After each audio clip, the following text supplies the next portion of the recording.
नमस्कार दोस्तों, आपके अपने YouTube चैनल स्टडी विद राज में आपका स्वागत है। दोस्तों, आज के इस वीडियो में मैं आप लोगों को BTC सेकंड सेमेस्टर इकाई 5 पूर्णांक तथा परिमेय संख्याओं पर गणितीय संक्रियाएं तथा इनके प्रतिलोम पर आधारित जो एक्सरसाइज है वो मैं आप लोगों को बताऊंगा। मैंने इससे पहले वाले वीडियो में आप लोगों को इस पर आधारित जो भी बेसिक था वो बता चुका हूं। तो जो लोग अभी तक मेरा वो वीडियो नहीं देखे हैं तो वीडियो के नीचे डिस्क्रिप्शन में लिंक दिया गया है और BTC सेकंड सेमेस्टर की मैथ की पूरी प्लेलिस्ट की लिंक दी गई है, तो वहां से मेरे वो वीडियो भी आप लोग देख सकते हैं। तो चलिए आज का वीडियो शुरू करते हैं। तो देखिए, सबसे पहला क्वेश्चन है, सिद्ध कीजिए कि किसी पूर्णांक का योगात्मक प्रतिलोम अद्वितीय होता है। देखिए, एक्सरसाइज का पहला क्वेश्चन है कि सिद्ध कीजिए किसी पूर्णांक का योगात्मक प्रतिलोम अद्वितीय होता है। तो देखिए, योगात्मक प्रतिलोम अद्वितीय होता है। अद्वितीय का मतलब है कि सिर्फ एक होता है। तो देखिए, कोई भी संख्या होती है उसका योगात्मक प्रतिलोम सिर्फ और सिर्फ एक ही होता है, क्योंकि योगात्मक प्रतिलोम का मतलब जैसे मान लीजिए ए कोई संख्या है और इसका योगात्मक प्रतिलोम कहा जाए तो योगात्मक प्रतिलोम क्या हो जाएगा, इसका माइनस का ए हो जाएगा।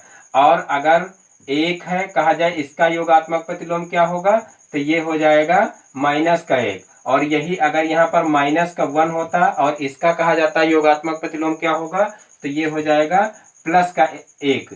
और यहाँ पर अगर माइनस का ए होता तो ये हो जाता प्लस का ए। तो इस प्रकार से हम कह सकते हैं कि किसी भी संख्या का योगात्मक प्रतिलोम सिर्फ एक होता है, लेकिन इसको हमको सिद्ध करना है। तो देखिए, हम सिद्ध कैसे करेंगे। तो देखिए, जब सिद्ध करने के लिए कोई चीज कही जाती है तो हम उसका उल्टा मानते हैं। तो यहाँ पर हम जो चीज कही गई है उसी का उल्टा मान लेते हैं कि माना कि ए, जैसे माना कि ए एक पूर्णांक संख्या है, एक पूर्णांक संख्या है और उसका योगात्मक प्रतिलोम, और उसके योगात्मक प्रतिलोम कह लीजिए, क्योंकि यहाँ पर एक नहीं हम दो मानेंगे, क्योंकि कहा गया है अद्वितीय है तो उसका हम उल्टा मानेंगे, यानी कि एक नहीं हम क्या मानेंगे, दो मानेंगे। माना कि ए एक पूर्णांक संख्या है और उसका योग और उसके योगात्मक प्रतिलोम ये यहाँ पर लिख सकते हैं, और उसके दो योगात्मक प्रतिलोम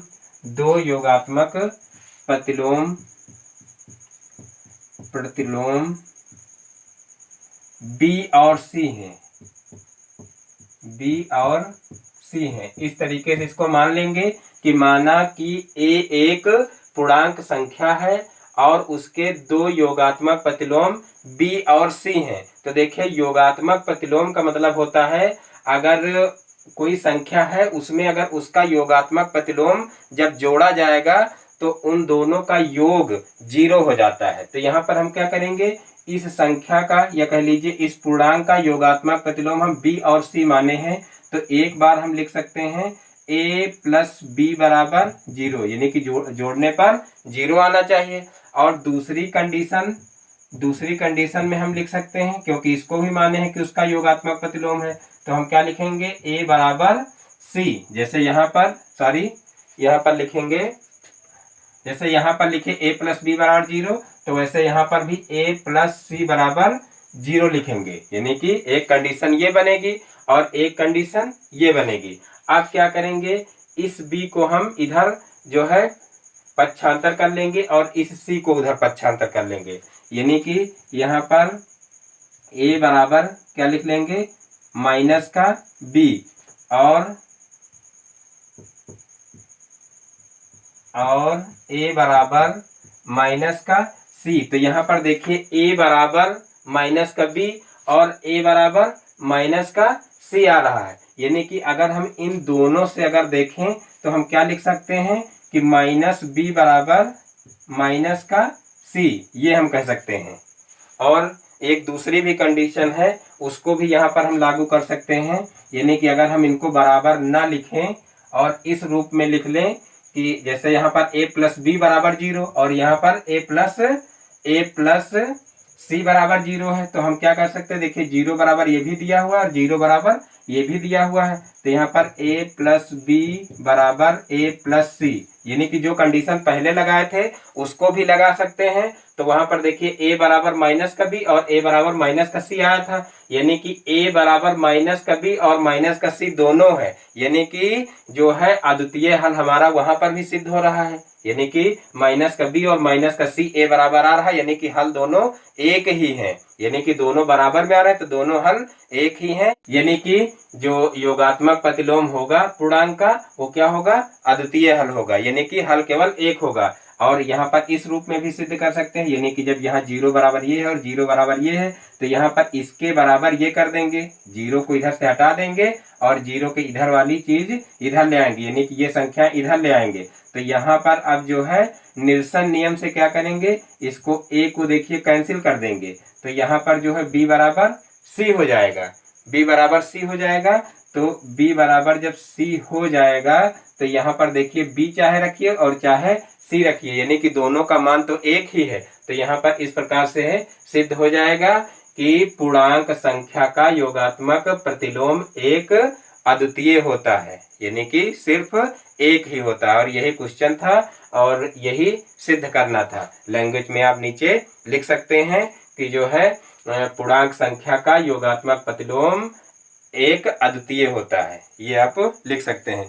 फिर देखिए दूसरा क्वेश्चन है, पूर्णांक 6, 9, 11 को लेकर गुणा के साहचर्य नियम की पुष्टि कीजिए, यानी कि साहचर्य नियम की पुष्टि करना है हमको। तो यहाँ पर इसको जो है इरेज कर देते हैं इस क्वेश्चन को और अगला क्वेश्चन बताते हैं। देखिए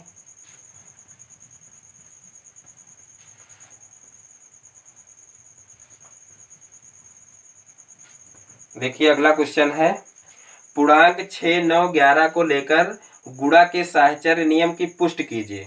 6, 9 और 11, तो देखिए सबसे पहले समझ लीजिए कि साहचर्य नियम, गुणा का साहचर्य नियम क्या है। तो देखिए गुणा का साहचर्य नियम का मतलब है कि पहले इनका गुणा करें, यानी कि दो के जोड़े एक बार बना करके एक संख्या को बाद में गुणा करें, और उसके बाद फिर क्या करें, लास्ट वाली दो संख्याओं का जोड़ा बना के यानी कि इनका गुणा कर ले, उसके बाद इस संख्या से गुणा करें, और दोनों कंडीशन में जो है इनका उत्तर जो है यानी कि इनका जो गुणनफल है वो सेम आना चाहिए, ये हमको करना है। तो यहाँ पर देखिए इनका हम गुणा करेंगे साहचर्य नियम की पुष्टि करने के लिए। तो देखिए हम कैसे करेंगे, सबसे पहले हम 6, 9, 11 है तो इसको हम इस रूप में लिख लेंगे, 6 गुणे 9 गुणे 11। अब यहाँ पर इनको हम साथ में ले लेंगे और उसके बाद बराबर यहाँ पर दूसरी तरफ हम क्या करेंगे, 6 को बाहर रखेंगे और इन दोनों को ब्रैकेट के अंदर कर लेंगे, यानी कि 9 गुणे 11 इस तरीके से लिख लेंगे। अब देखिए इनका गुणा करेंगे और इनका गुणा करेंगे और देखेंगे क्या दोनों कंडीशन में सेम आ रहा है। अगर सेम आ रहा है तो समझ लीजिए साहचर्य नियम की पुष्टि हो रही है। तो यहाँ पर देखिए 6, 6 9 54 हो जाएगा और फिर यहाँ पर मल्टीप्लाई बाई 11 हो जाएगा, और यहाँ पर देखिए 6 को इधर शेष रखेंगे, इधर इसका पहले गुणा करेंगे तो 11 9 99 हो जाएगा, और उसके बाद अब इसका गुणा इसमें करेंगे तो 11 चौक 44 और उसके बाद 11 बचे 55 और 55 और 4 59 हो जाएगा। यहाँ पर हो गया 594। उसके बाद इसका गुणा करेंगे तो 6 9 54, 54 का 4 हो जाएगा, यहाँ पर देखिए 54 का 4 हो जाएगा, और फिर 6 9 54 और इसमें का जो शेष 5 है वो कितना हो जाएगा, 59 हो जाएगा। तो इस प्रकार से देखिए 594 इधर भी आ रहा, 594 इधर भी आ रहा। अब नीचे लैंग्वेज में आप लोग लिख लेना कि अतः साहचर्य नियम की पुष्टि हो रही है, अतः साहचर्य नियम की पुष्टि हो रही। देखिए इन क्वेश्चन में कुछ है नहीं, लेकिन यही क्वेश्चन जब इस तरीके से आ जाते हैं कि साहचर्य नियम की पुष्टि कीजिए, तो साहचर्य नियम की पुष्टि कीजिए, तब हमारी समझ में नहीं आता कि इस क्वेश्चन को हम कहाँ शुरुआत करें और कहाँ पर अंत करें। तो ये दिक्कत आती है कि इसको लगाने का आप लोग तरीका समझ लीजिए, बाकी और क्वेश्चन में कुछ नहीं है। तो इसलिए आप लोगों को इस प्रकार से लगाना है कि यानी कि जब 3 संख्याएं दी हुई हों तो देखिए जब 2 संख्याएं होती हैं तो क्रम विनिमय नियम हो जाता है, दो संख्याएं हो और उनको आगे पीछे करके गुणा करना होता है, यानी कि जैसे 6 और 9 होता तो 6 और 9 का गुणा करते, उसके बाद बराबर लगा करके और 9 6 का गुणा करते। दोनों कंडीशन में अगर सेम होता तो क्या हो जाता, क्रम विनिमय नियम, यानी कि दोनों कंडीशन में अगर गुणनफल सेम आता तो गुणा का क्रम विनिमय नियम हो जाता। अब यहाँ पर ये गुणा का साहचर्य नियम, क्योंकि यहाँ पर 3 संख्याएं हो गई हैं। अब सबसे पहले इनका पहली 2 संख्याओं का जोड़ा बना करके इनका गुणा करेंगे, फिर तीसरी संख्या का गुणा करेंगे और यहाँ पर तीसरी संख्या को शेष रखेंगे और लास्ट वाली 2 संख्याओं का गुणा करेंगे और गुणा करके फिर तीसरी संख्या से करेंगे। तो इस प्रकार से ये जब सिद्ध हो जाए तो नीचे आपको लिख देना है अतः साहचर्य नियम की पुष्टि हो गई। ये लैंग्वेज आप लिख सकते हैं। उसके बाद फिर नेक्स्ट क्वेश्चन देखते हैं कि पूर्णांकों में भाग की संक्रिया नहीं होती है, सिद्ध कीजिए। पूर्णांकों में भाग की संक्रिया नहीं होती है, सिद्ध कीजिए, ये क्वेश्चन है अगला। भाग की संक्रिया नहीं होती है का मतलब कि मान लीजिए कोई पूर्णांक है, कोई दो पूर्णांक हैं और अगर उनका भाग किया जाए तो जरूरी नहीं है कि एक पूर्णांक संख्या ही आए, यानी कि ये नियम हर जगह पर लागू नहीं होता है। जैसे मान लीजिए कोई 2 पूर्णांक संख्याएं हैं, मान लीजिए पहली पूर्णांक संख्या 15 है और उसके बाद फिर दूसरी पूर्णांक संख्या मान लीजिए 3 है, तो क्या आएगा, तीनों पक्षी 15 यानी कि 5 आया और 5 एक पूर्णांक संख्या है। 5 एक पूर्णांक संख्या है। देखिए जो लोग जो है पूर्ण संख्या, प्राकृतिक संख्या, पूर्णांक, परमेय संख्या ये सब नहीं जानते हैं तो मेरे इससे पहले वाले वीडियो देख लीजिए, उसमें बहुत अच्छे से आप लोगों को बताया गया है कि कैसे इसको याद करना है और क्या इसकी परिभाषा होती है। तो वहां से आप लोगों को बहुत ही आसानी से याद हो जाएगी। और यहाँ पर जो है हम आप लोगों को सिर्फ सवाल बताए दे रहे हैं और बेसिक हम इससे पहले आप लोगों को बता चुके हैं, तो वहां से मेरे वो वीडियो भी आप लोग देख लेना। तो यहाँ पर देखिए तीनों पक्षी 15 हो गया, यानी कि 5 आया जो कि एक पूर्णांक संख्या है। लेकिन यहीं पर अगर बात करें 15 का भाग करें 4 से, तो देखिए भाई पूर्ण संख्या ये है, सॉरी पूर्णांक संख्या ये है और पूर्णांक संख्या ये है। देखिए पूर्णांक की बात हो रही, ऐसा नहीं कि पूर्ण संख्या नहीं है, पूर्ण संख्या भी है और पूर्णांक संख्या भी है, लेकिन पूर्णांक की बात हो रही तो हम यहाँ पर पूर्णांक ही कहेंगे। तो यहाँ पर देखिए ये भी एक पूर्णांक संख्या है और नीचे वाली भी एक पूर्णांक संख्या है। लेकिन देखिए जब इसका हम भाग करेंगे तब देखेंगे कि क्या पूर्णांक संख्या आती है। तो यहाँ पर देखिए 4 तिहाई 12 हो जाएगा और बचा कितना, 3 बचा। अब 3 बचा तो पॉइंट लगाएंगे, 0 बढ़ाएंगे तो 30 हो जाएगा। तो 7 चौक 28 यानी कि 7 बार जाएगा, 3 4 सते 28। तो यहाँ पर 7 बार गया, फिर पॉइंट लगाए, 30 था और 27 हो गया है, यानी कि 7 बार गया है। तो 3 फिर उतारेंगे और 3 फिर उतारेंगे तो कितनी बार जाएगा, फिर 7 बार ही जाएगा, यानी कि 4 सते 28। तो इस प्रकार से ये भी ये जो है सॉरी ये जो है पूर्णांक संख्या नहीं होगी। अतः ये है, अतः ये पूर्णांक संख्या नहीं होगी, पूर्णांक संख्या नहीं होगी। अब देखिए ये पूर्णांक संख्या हो गई। देखिए पूर्णांक संख्या को पूर्णांक संख्या से भाग किए तो ये पूर्णांक संख्या मिली हमें। और यहाँ पर जब 15 का 4 से, यानी कि ये भी एक पूर्णांक संख्या है और ये भी एक पूर्णांक संख्या है, इससे जब भाग किए तो जो है यहाँ पर देखिए पूर्णांक संख्या नहीं मिल रही है, ये पूर्णांक संख्या नहीं, क्योंकि ये दशमलव में आ रही है और जो है पूर्णांक संख्या जो होती हैं वो दशमलव में नहीं आती हैं।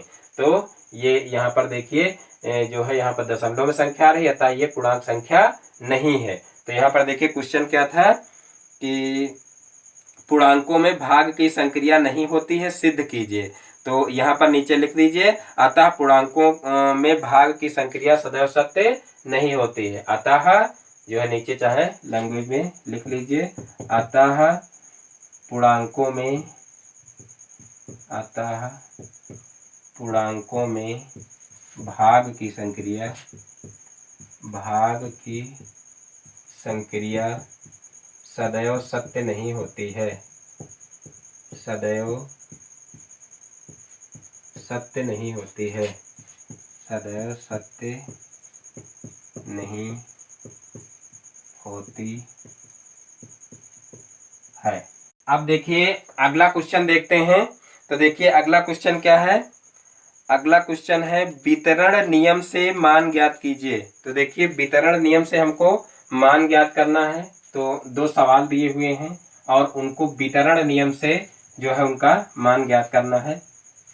तो देखिए आप लोगों को हम हल करके बताते हैं।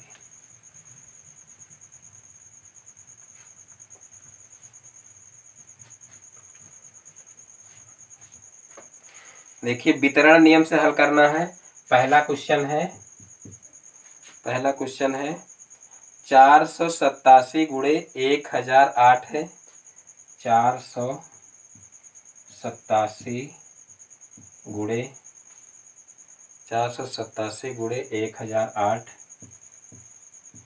1008 और दूसरा है क्वेश्चन 998 गुणे 436।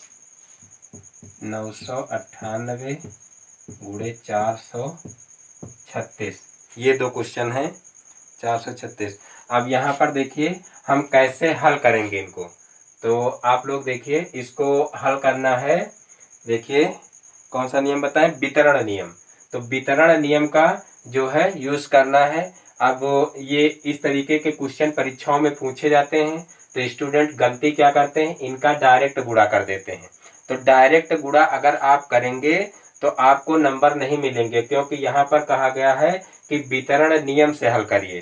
तो अगर आप वितरण नियम से हल नहीं करेंगे तो आपको नंबर नहीं मिलेंगे। तो अब वितरण नियम आपको पता होना चाहिए कि कैसे उससे हल किया जाता है। तो यहाँ पर देखिए हम क्या करेंगे। देखिए यहाँ पर देखते हैं ये चीज कि कौन सी संख्या जो है 10 या 100 या 1000 या 10,000 के करीब में है, उस संख्या को क्या करते हैं, वहां पर जीरो ज्यादा होते हैं तो हमको जो है गुणा करने में आसानी रहती है। तो उस संख्या को हम जोड़ या घटा करके उसको जो है तोड़ लेते हैं और फिर गुणा करके जो है हल कर लेते हैं। इससे होता यह है कि जो है हमको गुणा करना नहीं पड़ता है। मान लीजिए अभी इसका गुणा किया जाए तो हमको गुणा करने में कठिन लगेगा और बहुत लंबा चौड़ा गुणा करना पड़ेगा। लेकिन जब हम जो है वितरण नियम का प्रयोग कर लेते हैं तो हमको गुणा करना नहीं पड़ता है और जो है आसानी से सवाल जो है हल हो जाता है। तो यहाँ पर देखिए क्या करेंगे। देखिए ये यहाँ पर 1000 के करीब है और यहाँ पर देखिए ये भी जो है 998 यानी कि 1000 के करीब है। यहाँ पर इसको नहीं तोड़ना है कि आप 400 प्लस 36 कर दीजिए, या यहाँ पर आप 400 प्लस 87 कर दीजिए, या जो है 500 में से घटा दीजिए। कितना यहाँ पर 13 घटेगा तो 500 में से 13 घटा दीजिए। इस तरीके से आपको नहीं तोड़ना। आप 10, 100 या 1000 या 10,000 इस तरीके की संख्याओं में तोड़िए, जिससे जो है गुणा करने में आसानी रहे। तो यहाँ पर देखिए हम क्या करेंगे, 487 गुणे इसको हम तोड़ लेंगे जो है 1000 प्लस 8 में। 1000 प्लस 8 में, तो 1000 प्लस 8 में तोड़ेंगे तो ये जो है कितना हो जाएगा, 1008 हो जाएगा। अब देखिए यहाँ पर क्या करेंगे, 487 का इसमें हम गुणा कर लेंगे। तो देखिए इसको कैसे करेंगे, यहाँ पर 487 गुणे 1000 और बीच में प्लस का चिन्ह है, प्लस का चिन्ह लगा लिए और फिर 487 गुणे 8 यानी कि एक बार इसका गुणा इसके साथ में, फिर बीच में प्लस और फिर इसका गुणा इसके साथ में। अब देखिए यहाँ पर 3 जीरो है आगे, 1 से गुणा करेंगे तो यही संख्या आएगी। अब 3 जीरो है आगे तो 3 जीरो लगा लीजिए, बस इतना गुणा आपका हो गया, यानी कि ये गुणा हमको करना नहीं पड़ा। अब हम इसका जो है गुणा कर लेंगे। यहाँ पर देखिए इसका गुणा इसमें कर लेंगे तो देखिए 8 सते 56 हो जाएगा, 56 का 6 और 8 अठाई 64 और 64 और 5 कितना हो जाएगा 69, 69 का 9 हो जाएगा और फिर 8 चौक 32 और 32 और 6 कितना हो जाएगा 38, 32 और 6 38 हो जाएगा। तो यहाँ पर 38 लिख देंगे। अब देखिए इन संख्याओं को हम जोड़ लेंगे। तो यहाँ पर देखिए 6 जीरो में जोड़ेंगे 6 हो जाएगा, यहाँ पर 9 उतर आएगा, उसके बाद यहाँ पर 8 उतर आएगा और यहाँ 7 3 10 का 0 हो जाएगा और उसके बाद फिर यहाँ पर 8 है और इसमें का जो हासिल 1 है तो कितना हो जाएगा 9 हो जाएगा और इसके बाद ये 4 उतार लेंगे। तो देखिए यहाँ पर बिना गुणा किए बिना गुणा किए देखिए आसानी से ये हल हो गया। वैसे इसका इसके साथ में गुणा करते तो बहुत लंबा चौड़ा गुणा हो जाता। तो इस प्रकार से इस तरीके से हम जो है वितरण नियम के द्वारा इसको हल करते हैं। अब इसी प्रकार से जो है इस क्वेश्चन को भी हमको हल करना है। तो देखिए यहाँ पर हम क्या करेंगे, यहाँ पर भी सेम कंडीशन वही लागू करेंगे। यहाँ पर 1000 में से देखिए यहाँ पर अंतर सिर्फ इतना है कि यहाँ पर 8 प्लस हो रहा था और यहाँ 1000 में से 2 माइनस करेंगे तब जो है 98 यानी कि 998 आएगा। तो 2 इसमें से माइनस कर लिए और उसके बाद फिर गुणे 436 कर लिए। अब वही काम फिर से करेंगे, इसका गुणा इसके साथ में, बीच में माइनस और फिर इसका गुणा इसके साथ में करेंगे। तो यहाँ पर देखिए जब इसका गुणा इसके साथ में करेंगे तो 436 हो जाएगा और फिर 3 जीरो है, 3 जीरो उतार लेंगे और फिर इसका गुणा इसके साथ में करेंगे और बीच में माइनस कर लेंगे। देखिए एक स्टेप यहाँ पर हम कम कर दिए हैं, डायरेक्ट यहाँ पर सॉल्व कर दिए हैं, ये स्टेप यहाँ पर हटा दिए। तो आप लोग ध्यान रखना। तो यहाँ पर देखिए इसका गुणा इसके साथ में किए तो 3 जीरो उतार लिए और ये संख्या यानी कि इस पूरी संख्या से 1 से गुणा होगा तो ये संख्या उतरेगी। फिर इसका गुणा 2 के साथ में करेंगे और बीच में माइनस लगाएंगे। तो 2 के साथ में गुणा करेंगे तो 6 दूनी 12, 12 का 2, फिर 3 दूनी 6 और 6 एक 7 हो जाएगा और फिर 4 दूनी 8 हो जाएगा।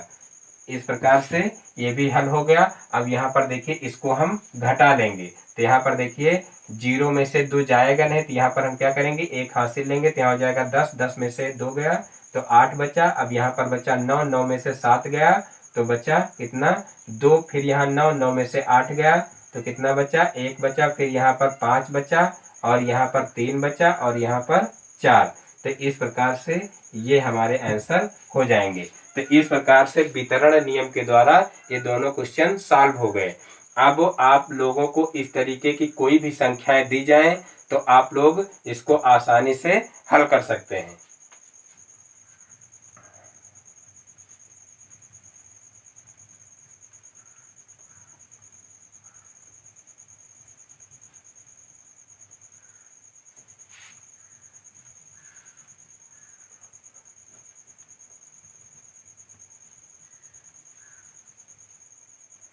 अब देखिए आप लोग 1-2 क्वेश्चन लिख लीजिए, वितरण नियम से आप लोगों को हल करना है।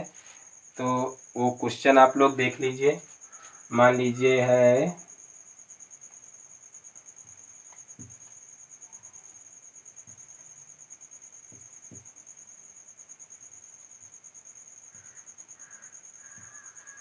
इस तरीके से, मान लीजिए क्वेश्चन है, इसको हल करना है।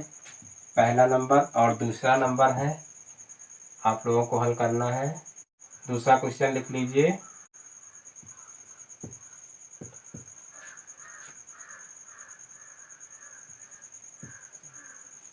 ये क्वेश्चन है दूसरा। तो ये दोनों क्वेश्चन आप लोगों को वितरण नियम के द्वारा हल करने हैं। अब देखिए अगला क्वेश्चन देखते हैं। देखिए अगला क्वेश्चन क्या है।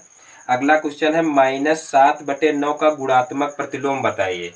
7/9 का -7/9 का गुणात्मक प्रतिलोम बताइए।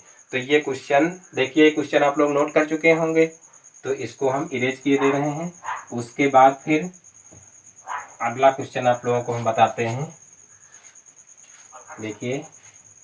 देखिए जो क्वेश्चन दोनों होमवर्क में आप लोगों को दिए गए हैं तो इनके आंसर आप लोग कमेंट बॉक्स में जरूर बताना कि किसका कितना आंसर आ रहा है। उसके बाद फिर देखिए, उसके बाद क्वेश्चन है -7/9 का गुणात्मक प्रतिलोम। तो देखिए -7/9 है और इसका गुणात्मक प्रतिलोम हमें ज्ञात करना है। गुणात्मक प्रतिलोम, तो गुणात्मक प्रतिलोम आप सभी को पता होगा।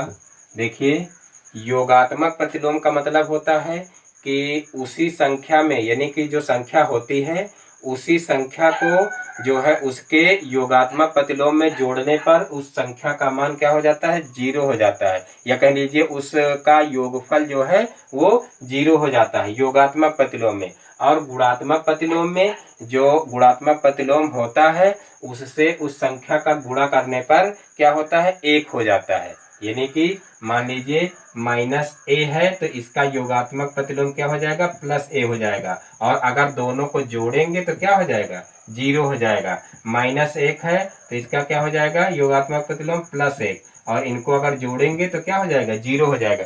तो इस प्रकार से योगात्मक प्रतिलोम में जो है क्या होता है, 0 हो जाता है जोड़ने पर।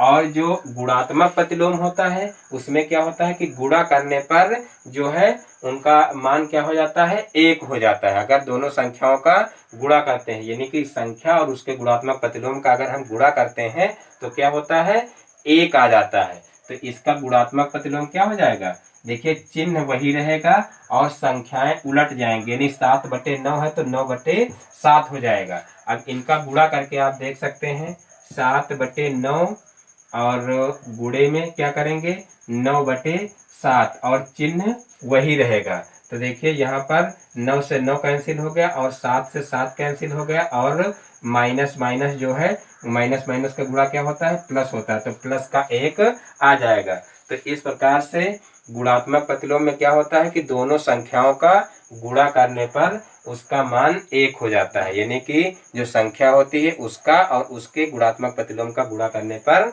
1 हो जाता है।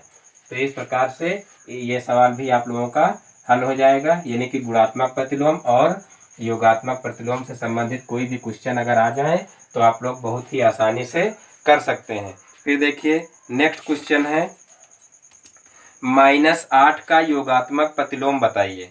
तो देखिए योगात्मक प्रतिलोम अभी आप लोगों को बता ही चुके हैं और यहाँ पर एक्सरसाइज में दिया हुआ है -8 का योगात्मक प्रतिलोम, योगात्मक प्रतिलोम, प्रतिलोम। तो देखिए -8 का योगात्मक प्रतिलोम क्या हो जाएगा, +8 हो जाएगा, यानी कि ऐसी संख्या जिसको आपस में अगर जोड़ा जाए तो उसका मान 0 हो जाए। तो यहाँ पर देखिए क्या हो जाएगा, +8 हो जाएगा, और यही जो है इसका आंसर हो जाएगा। तो इस प्रकार से -8 का योगात्मक प्रतिलोम क्या हो जाएगा, 8 हो जाएगा। फिर अगला क्वेश्चन देखते हैं कि 8539 में 5 व 3 का स्थानीय मान ज्ञात कीजिए। 8539 में 5 व 3 का स्थानीय मान ज्ञात कीजिए। देखिए स्थानीय मान भी बहुत ही आसान है और आप लोग जानते भी होंगे, लेकिन अब एक्सरसाइज में क्वेश्चन आया है तो बताना जरूरी है, इसलिए आप लोग समझ लीजिए। और कैसे स्थानीय मान लिखा जाता है ये भी आप लोग जान लीजिए। तो देखिए 8539 है, 8539 है, और इसमें 5 का स्थानीय मान लिखने के लिए कहा गया है। तो हम क्या करेंगे, 5 का स्थानीय मान इस तरीके से लिख देंगे। यहाँ से देखिए हम इधर से गिन लेंगे, इकाई, दहाई, सैकड़ा, यानी कि सैकड़े के स्थान पर 5 है तो हम क्या लिखेंगे यहाँ पर, 5 सैकड़ा, 5 सैकड़ा, यानी कि इस तरीके से हम 5 सैकड़ा इसको लिख सकते हैं। ये 5 का स्थानीय मान हो जाएगा। लेकिन दूसरे शब्दों में कह लीजिए तो हम ये भी लिख सकते हैं 500। तो यानी कि दोनों न लिख करके आपको एक लिखना है और सही दोनों है, चाहे आप 5 सैकड़ा लिख दीजिए और चाहे 500 लिख दीजिए। इकाई, दहाई, सैकड़ा, यानी सैकड़े के स्थान पे है तो हम क्या लिख सकते हैं, 5 सैकड़ा, और या तो लिख देंगे 500। देखिए 5 का स्थानीय मान आप लोगों को पता हो गया। अब इसमें ये भी पूछा गया है कि 3 का स्थानीय मान ज्ञात कीजिए। तो यहाँ पर 3 का स्थानीय मान भी हमको ज्ञात करना है। तो हम क्या करेंगे, 3 का स्थानीय मान देखिए क्या हो जाएगा, इकाई, दहाई, यानी कि दहाई के स्थान पर है तो हम लिख देंगे 3 दहाई। इस तरीके से लिख सकते हैं। और या तो ये ना लिखिए तो आप क्या लिख सकते हैं, 30। तो इस प्रकार से जो है 5 सैकड़ा हो जाएगा और 3 दहाई हो जाएगा, या तो 500 लिख दीजिए और यहाँ पर जो है 3 का स्थानीय मान 30 हो जाएगा। तो इस प्रकार से ये स्थानीय मान भी आप लोगों की समझ में आ गया होगा। अब अगले क्वेश्चन की बात करते हैं, देखते हैं कौन सा क्वेश्चन है। देखिए अगला क्वेश्चन है, 0 एक परिमेय संख्या है या नहीं।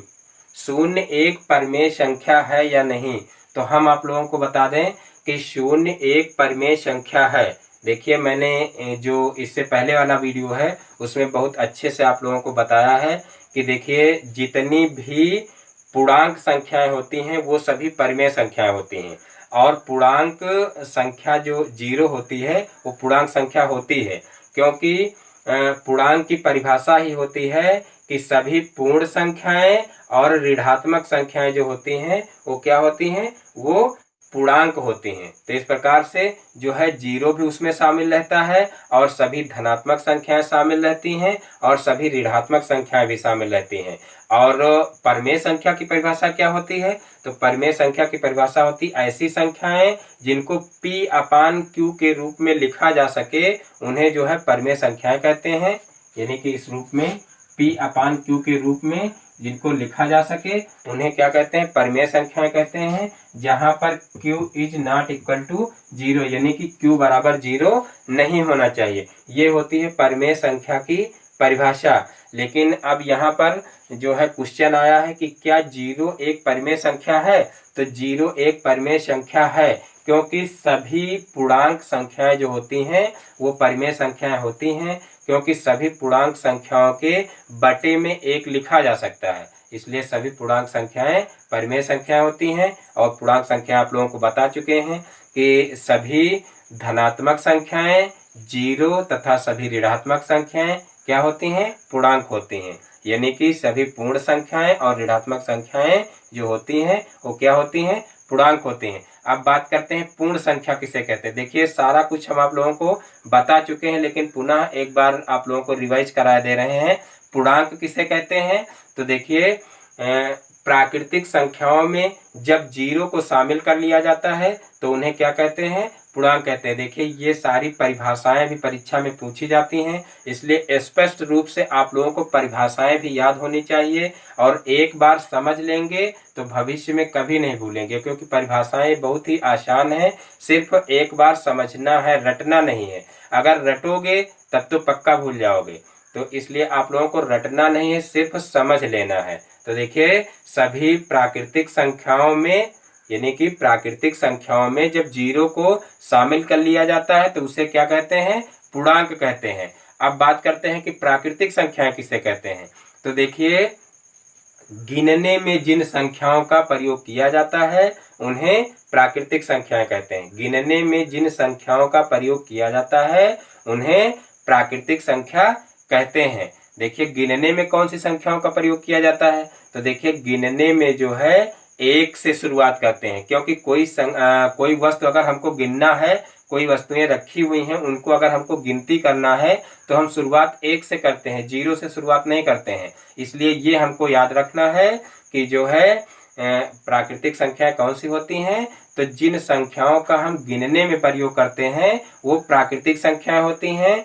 और जब प्राकृतिक संख्याओं में जीरो को शामिल कर लिया जाता है तो वह क्या हो जाती हैं, पूर्ण संख्याएं हो जाती हैं। और देखिए एक आप लोगों को और हम चीज बता दे रहे हैं कि देखिए जो जीरो है, जीरो हमें प्रकृति से नहीं मिला है, इसका आविष्कार बाद में हुआ है। प्रकृति का मतलब जो हमें जो है प्रकृति से मिला हो, यानी कि जो भगवान की देन हो, जो भगवान ने जिसको बनाया हो वो क्या है, वो प्रकृति है। और जिसको मानव द्वारा खुद बनाया गया हो उसको कृत्रिम बोलते हैं। तो प्राकृतिक और कृत्रिम में इतना ही अंतर है, यानी कि जो प्रकृति से मिला हो या भगवान के द्वारा बनाया गया हो उसको क्या कहते हैं, प्राकृतिक कहते हैं, और जो मनुष्य ने खुद बनाया हो उसको क्या कहते हैं, उसको कृत्रिम कहते हैं। देखिए जो जीरो है उसका आविष्कार भारत के महान गणितज्ञ आर्यभट्ट ने किया है, तो इसलिए जो है इसका आविष्कार बाद में हुआ है। यानी कि प्रकृति से हमें जो है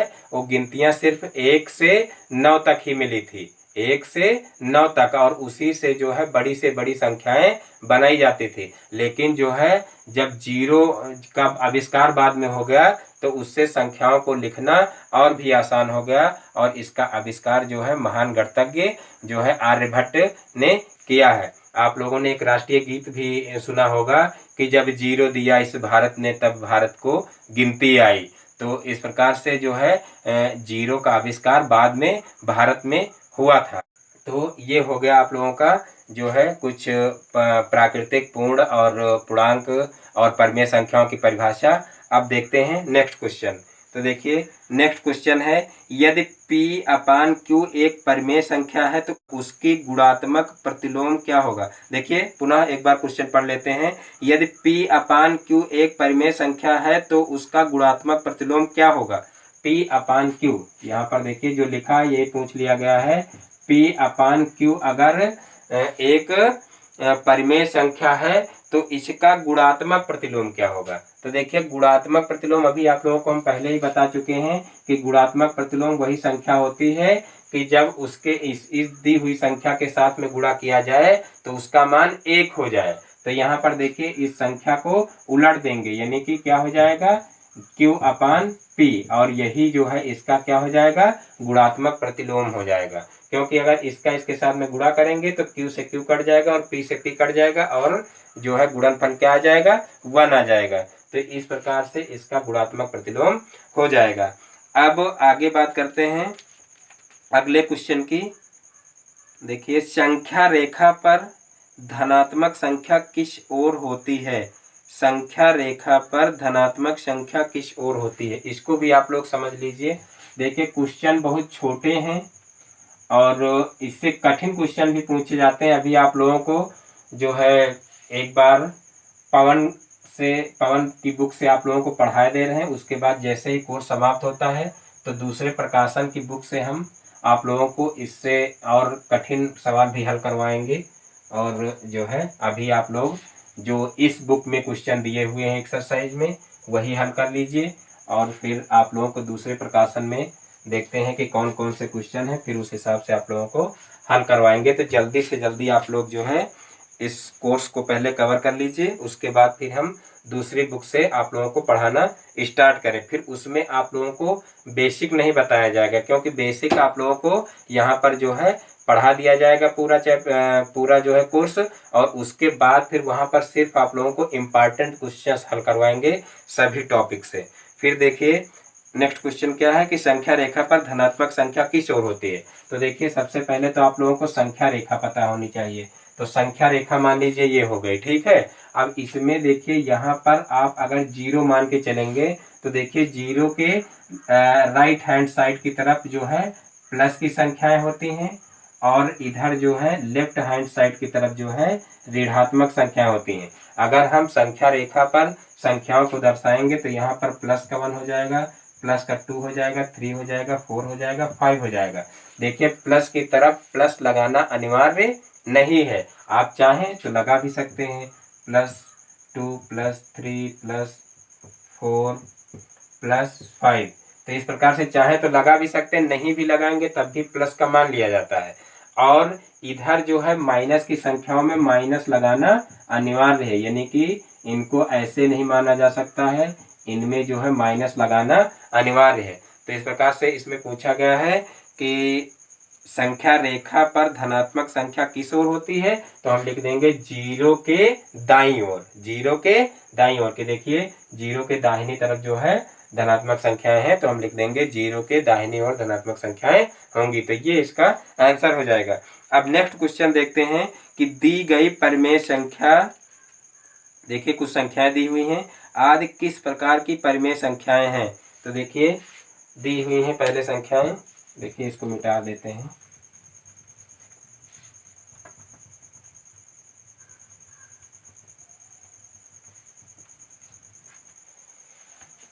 देखिए संख्याएं हैं -1/-3 और फिर है -2/-6, फिर देखिए है -3/-9 और फिर है -4/-12 कहा गया है आदि किस प्रकार की परिमेय संख्या हैं। तो देखिए ये सभी संख्याएं जो हैं वो समतुल्य संख्याएं हैं। क्या है? समतुल्य परिमेय संख्याएं हैं। ये जो संख्याएं हैं ये सभी जो है समतुल्य परिमेय संख्या। अब समतुल्य क्यों है ये भी जानना जरूरी है। तो देखिए अगर हम इनको सॉल्व करेंगे यानी इनको हल करेंगे तो यहाँ पर देखिए ये माइनस माइनस कैंसिल हो जाएगा 1/3, और ये भी माइनस माइनस कैंसिल हो जाएगा, 2 1 कम 2, 2 3 6, तो यहाँ पर भी 1/3 हो जाएगा। यहाँ पर देखिए ये माइनस माइनस कैंसिल हो गया, 3 1 कम 3 और 3 3 का 9, तो ये भी हो जाएगा 1/3। और फिर यहाँ पर ये माइनस माइनस कैंसिल हो गया, 4 1 कम 4 4 3 12, तो यहाँ पर भी आ रहा है 1/3। तो इस प्रकार से ये क्या हो जाएंगी, ये हो जाएंगी समतुल्य परिमेय संख्या, यानी कि ये सब बराबर हैं। देखिए आपको देखने में जो है भले ही अलग लग रही हों, लेकिन जो है ये अलग संख्याएं नहीं है, ये क्या है, समतुल्य परिमेय संख्याएं हैं। क्योंकि अगर इनको हम सॉल्व करेंगे तो देखेंगे इनका सबका मान जो है एक ही संख्या आ रहा है, अलग नहीं आ रहा है, लेकिन इनका मान सभी का बराबर आ रहा है, तो क्या हो जाएंगी, समतुल्य परिमेय संख्याएं हो जाएंगी। देखिए एक्सरसाइज के सारे क्वेश्चन अब हल हो गए हैं। दोस्तों यदि हमारा वीडियो पसंद आया हो तो वीडियो को लाइक करें, और ये चैनल पे नए हैं तो चैनल को सब्सक्राइब करें और बेल आइकन को प्रेस कर लें, जिससे हमारे आगे आने वाले वीडियो का नोटिफिकेशन आपके मोबाइल पर सबसे पहले पहुंचे। फिर मिलते हैं अपने अगले वीडियो में एक नए टॉपिक के साथ में। तब तक के लिए जय हिंद।